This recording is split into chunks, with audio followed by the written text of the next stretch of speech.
Just had to do something this morning. I want to come on here and say something real quick and talk about something. And I want to talk about the power of learning our history. And learning history in general for anybody. Whether you're white, black, Asian, Hispanic, or Latin, whatever. Learning your history is very, very powerful for you. Because it helps you determine who you are as a people, who you are as an individual. And it also helps to know where you come from and how you exist in this world. Okay? Now, we all know that Africa is the cradle of life in this world. We also know that black people are the oldest people on this earth when we're here first. Okay? So, this video really goes into my people, right? And it doesn't matter where you are in the world. If you got this melanin and you're black, it doesn't matter what piece of history that exists in that part of the world, you should claim it. That's your history. Even if you're from Africa, whatever, and you don't have the lineage of African Americans, when you come to this country, you need to say, yo, those are my people, this is my history as well. Same thing, just if you go to Africa, African Americans go to Africa, we need to claim the history as well, say this is our history. Same thing if you go to South America, where we're at, or the UK, or Caribbean, wherever we're at, Asia, wherever we're at, India, whatever. So we need to claim our history. Doesn't matter what part of the earth we're in. We need to claim our history. If you find out that people that look just like us went through this, then we went through it too. You know what I mean? We're one people. Because we can draw strength from each other and each other's history. You know what I mean? If Africans come to this continent right now and learn about Malcolm X or Medgar Evers and Martin Luther King and them, they should be able to draw strength from that and take this second. Them men back there have been fighting for African people in the U.S. You know what I mean? And I'm gonna draw strength from it. If they can fight over here, then why can't we fight over there? It's the same way with Africa. You might have people like the different African leaders, the great African leaders fought for their freedom. And are fighting for their freedom because Julius Malema. Okay? We can draw strength from over here and say, wait a minute. They over there doing that. Yo, we can do the same thing. And we can, I'm gonna tell you right now. What do you guys think led the Haitian Revolution? Why do you think they would keep us all divided? Because they see what happened in Haiti when they learned about themselves and their spirituality and their history, everything. And they beat the French and they cut them out of there. Okay? If we could copy what they do, we'd be out of here tomorrow, today. Our situation will be fixed up tomorrow. Like, ASAP, quick. That's why they don't want you reading certain books in prison. That's why they don't want black businesses to rise up and take over. Because if they rise up, we're going to be changing the system. That's why they want to keep us locked out of the economic wealth in this country. That's why. So now it's time for us to not only create our own economic wealth, we have power in this country. It's time for us to leverage that power and to use that power. We spend $1.4 trillion in this country. We could take, if we took at least even 10% of that and fed it to a black-owned business, that would be amazing. We need to take all that money and put it into our economy itself, our black economy, our black people. And when I say our black people, I mean any black person that means well by the community. That means to really start a black-owned business and build it up. Now that a person might do some things that you don't like or agree with, but we need to support them. As long as they're not cooning it out, selling us out, support them. Support them. And another thing too, most of us heard about the whole pact with Jay-Z and the NFL.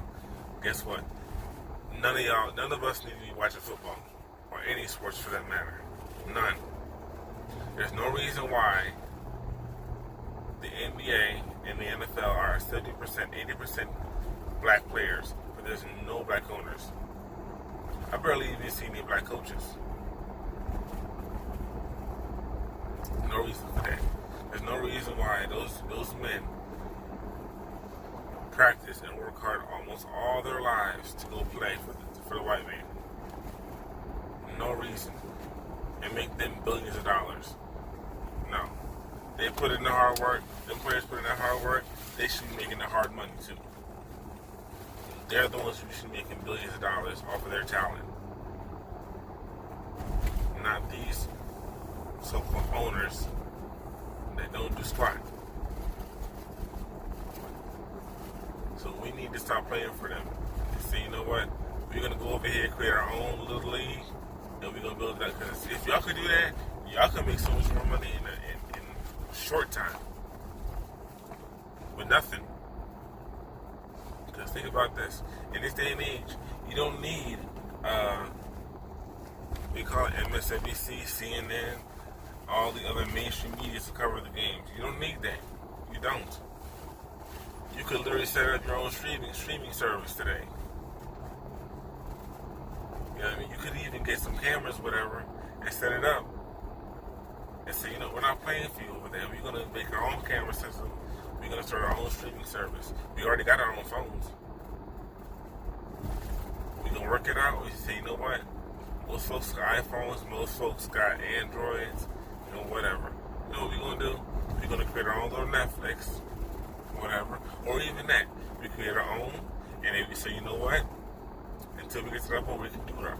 Really support ourselves that way. Maybe we'll go partnership with Netflix for a little while. And do it that way. And we cover our games that way. You know what I'm saying? And when you want to watch a game, you go to Netflix. Or you go to our own black-owned streaming services or whatever. Whatever you got to do. I would suggest start our own streaming service and leave Netflix out of it. That's what I would suggest us to do. But, and you know what too? We can just start our own online businesses and sell the jerseys, sell the shirts. You know what I mean? You got a lot of online stores that want to sell cups, mugs, clothing, whatever. We could just sell our own stuff, and we would rise up so quick, they wouldn't know what to do. They would not know what to do. That's how fast we would rise up.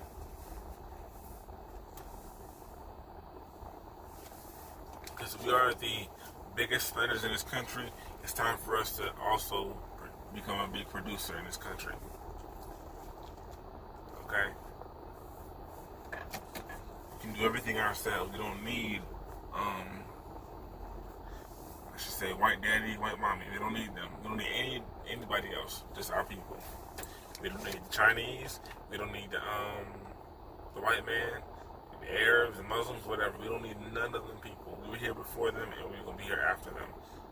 We need us. Okay, y'all? That's all we need is us. Right?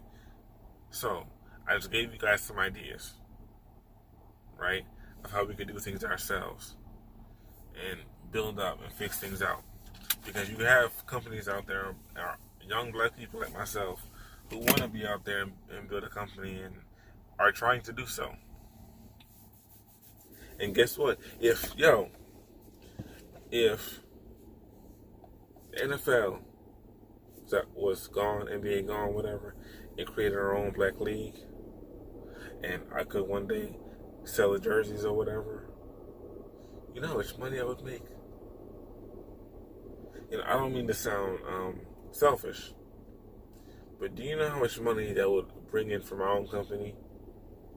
And how much I could do with that money? How many people I could probably hire to help me run my company? because everything is connected in this system with us. Everything is connected. Think about this way though. If I could turn around and hire people, right? There's a lot of black men and black women that can't find a job. If I could hire them, they could pay the college student loans, all that stuff. Mind you, I have someone else that makes my shirts for me, right? I could give him more business. He could hire more people. And the same thing would happen over again. So, once again, we need to come together. We need to adopt each other's history, each other's culture. Because think about this. It's not possible for us to come together and not come together culturally and historically. It's not possible, because if two people meet from USA and wherever part of the world, there's two different cultures that are going to clash. They're going to come together, right? So we have to learn about their culture, their history, which is really our history as also, and they have to learn about what happened over here or the other part of the world where black folks are at. And that's how we say, okay, where I'm from we do this, where you're from we do that. Okay, well, let's learn about each other. You know what I mean? Let's develop different styles and all that other stuff. We already have our own identity. We can make an even better one. You know what I mean? Because there's a lot of stuff on the continent that we don't wear over here, like a dashiki. We don't wear that over here. But I see some dashiki, they look fly, they look good. So we can do our own thing here, folks. All right, let's learn about each other. Let's learn to work together. We ain't always gotta agree, right? We can agree to disagree, but let's learn to come together. Let's learn to heal. Let's learn to do what we can do. And no one else needs to be in the room when we do such a thing. No one else. I don't care who it is. No whites, no Asians, no Arabs, no none of that. No Muslims. Well, Muslims are different because there's black Muslims too. It's different. But the only people that need to be in the room is other black people, except for those that are coons and sellouts. We got to root them out. We got to cut them off. We got to check them. Because sometimes it's not sellouts. Sometimes they just make a mistake. Sometimes. You know what I mean? We all do that. So we got to work together. We got to build. And we got to support each other. Y'all have a good one.